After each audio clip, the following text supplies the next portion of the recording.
Hello ગાય, સ્વાગત છે મારી યુટ્યુબ ચેનલમાં. તો આ આપણે ડ્રાયફ્રૂટ્સનો પાવડર બનાવ્યું છે. તેમાં આપણે અખરોટ, કાજુ, બદામ, પિસ્તા, લીલવા બધી જ વસ્તુનો સારો એવો પાવડર મિક્સી ગ્રાઇન્ડમાં મિક્સ કરીને બનાવી લીધો છે. સાથે છે ગોળ અને સાથે છે એટલા જ પ્રમાણમાં કોકોઆ પાવડર. તો હવે તમને ખ્યાલ આવી જ ગયો છે કે આપણે શું બનાવી રહ્યા છીએ. તો yes, we are going to make a chocolate.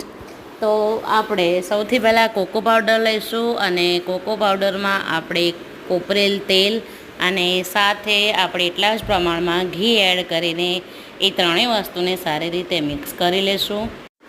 એ ત્રણેય વસ્તુને સારી રીતે મિક્સ કરી લીધા બાદ આપણે એમાં ગોળ ઉમેરીશું અને ગોળ ઉમેરીને પણ એ બધી જ વસ્તુને સારી રીતે આપણે મિક્સ કરી લઈશું.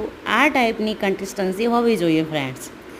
ત્યારબાદ આપણે એમાં ડ્રાયફ્રૂટ પાવડર જે આપણે બનાવ્યો છે એ પણ મિક્સ કરી લઈશું સારી રીતે. અને ચોકલેટ મોલ્ડ જે બજારમાં અવેલેબલ છે એ ઘરે મંગાવી દીધા છે. તો એમાં આપણે અલગ અલગ આકારની ચોકલેટ્સ બનાવી શકીએ છીએ. મેં સ્ટાર્સ અને હાર્ટ્સ આકારની ચોકલેટ બનાવી છે, તમે જોઈ શકો છો.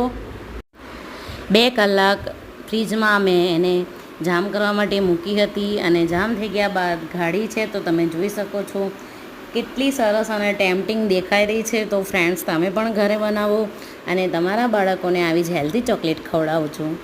આ માટેનો તમારે શોર્ટ્સ વિડીયો પણ જોઈતો હોય તો એ પણ મારી ચેનલમાં અવેલેબલ છે. તો ફ્રેન્ડ્સ, મારી ચેનલને સબસ્ક્રાઈબ કરવાનું ભૂલતા નહીં અને તમે પણ બનાવજો ચોકલેટ અને કમેન્ટ કરજો કે કેવી બની હતી. Thank you friends. Bye bye.